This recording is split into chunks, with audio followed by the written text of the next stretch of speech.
Hey folks, Matt from artoftheimage.com. So I've had a lot of people asking me for more comparisons on the Sony cameras, the a57, the newer a58, the a77, because they want to see how they stack up. Sony is really coming to the game hard and really putting out some good competition to the Nikon and the Canon lineup.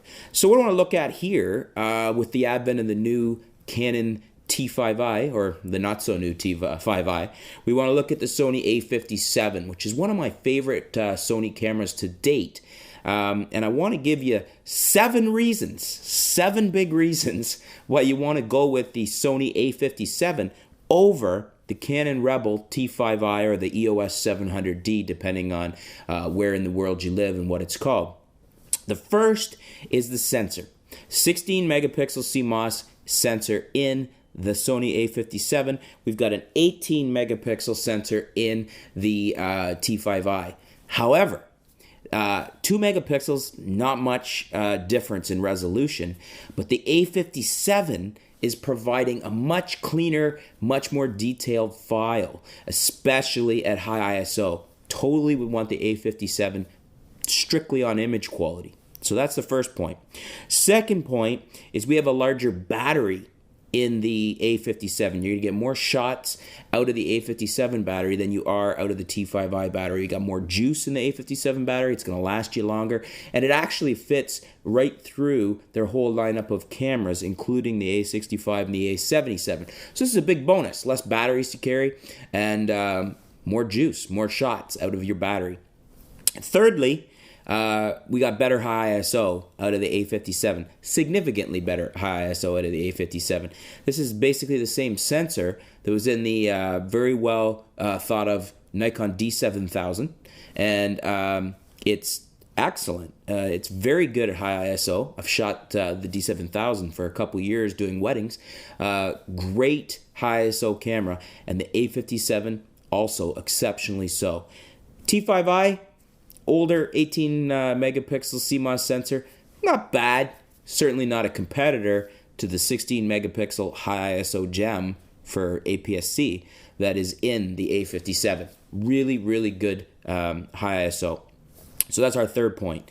The fourth point is the 1.4 million dot LCD viewfinder in the a57.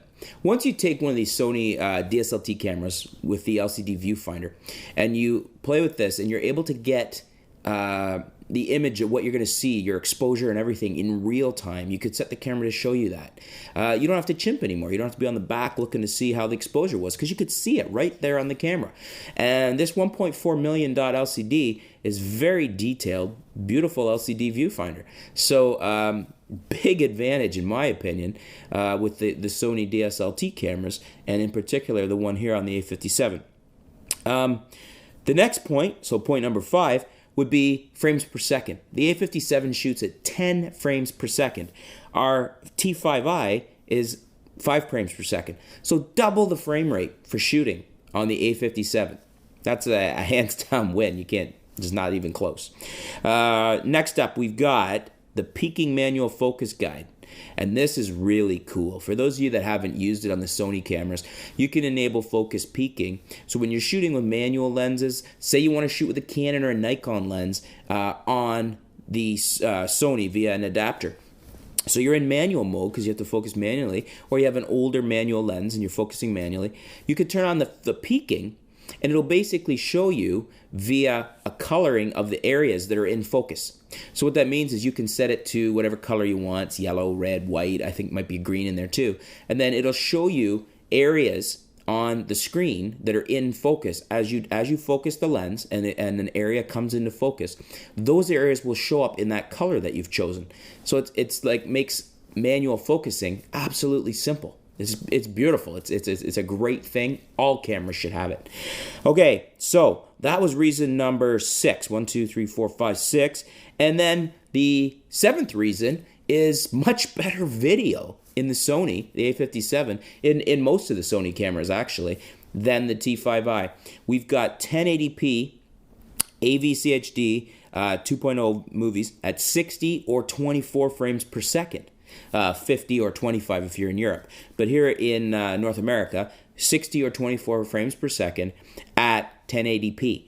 You've only got 1080p at 30 frames per second is the highest on the T5i. So you're getting much better video on the A57, also with a higher encoding rate too. So much better video. 7 reasons, folks. 7 reasons. That's a bit of a butt kicking to choose the A57 over the Canon Rebel T5i or the EOS 700D. So there you go, folks. Any comments? Anything I've missed on either one that you might want to refute or you have a different opinion, let me know. Put it in the comments below and we can discuss it. Thanks for tuning in. Stay tuned. We'll be back soon with some new videos, some new articles. We'll keep you up to date with what's going on in the world of photography right here at artoftheimage.com. Thanks a lot, folks.